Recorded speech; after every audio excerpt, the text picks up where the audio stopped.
A good example of how H-1B regulations can be very tricky is the case of Administrative versus Sarsai Inc. and Vijay Gunturu, who was the president and the sole stockholder of the corporation. It's not a very small corporation. I think they had 100 plus employees. 122 actually, it says so right there. This case was obviously investigated by the Department of Labor. They made a finding, and then the employer has the right to appeal the finding. So the appeal goes to the ALJ, the Administrative Law Judge of the Department of Labor, who then can basically decide the matter de novo. The ALJ found that this Sirsai Inc., an IT company, and its president had violated several H-1B provisions and ordered the company and Mr. Gunturu to pay 122 H-1B workers over $1 million in back wages, fines, etc. That's a healthy chunk of change. It has other problems associated with it also, which we'll get into. Once you are found to have violated immigration rules by the Department of Labor, then you can be barred from the H-1 green card program. You can be barred from federal contracting. You can be visited by the Department of Labor on an ongoing basis with much more ease than they normally would. So there's a whole lot of ancillary problems that go with this.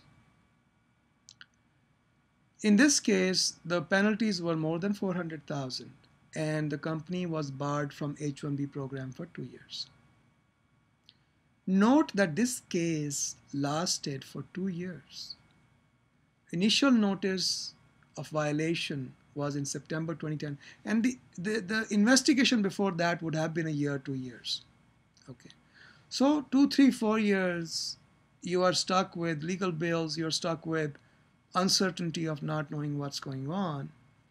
And the ALJ also said that the corporate president who had admitted personal liability was liable.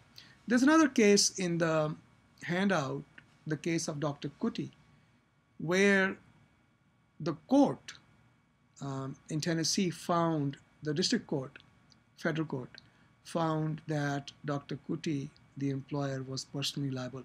They pierced the corporate veil. So remember, this is another liability, another problem that you want to look at very carefully. When you have immigration violations, courts are not really very nervous or shy about piercing the corporate veil. Okay. Some of the problems that the court ALJ found in the Sirsai case was misclassifying the levels. What does that mean? Not to bore you to death, but to give you some idea, under the Department of Labor regs, there are 4 levels of each job. Entry level, level 1, competent, level 2. I'm making up these names because they classify, they are good adjectives by which to describe these jobs. So level 1, entry level, still learning the ropes. Level 2, competent. Level 3, advanced professional. And level 4 is leading, technical leadership. You know, somebody who does technical leadership. So what they found was that this company had misclassified the jobs. Why is it important? Because if somebody is level 1, you are paying them level 1 salary. However, if Department of Labor says no, they should be level 3, then all of a sudden you are responsible for paying them $20,000, $30,000, $40,000 more, and that's where the back wages come in. They can slap you with back wages. So leveling was one problem. Then they had benched workers. So if there's no work, they'll say just go sit home or just under any pretext take a vacation and try not to pay the workers.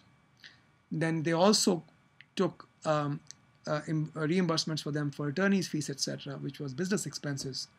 Then they say that material facts were misrepresented.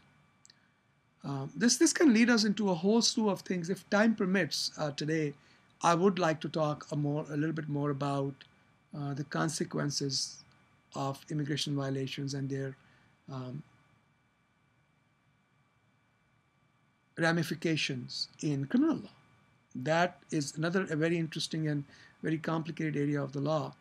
I'll get into that if time permits today.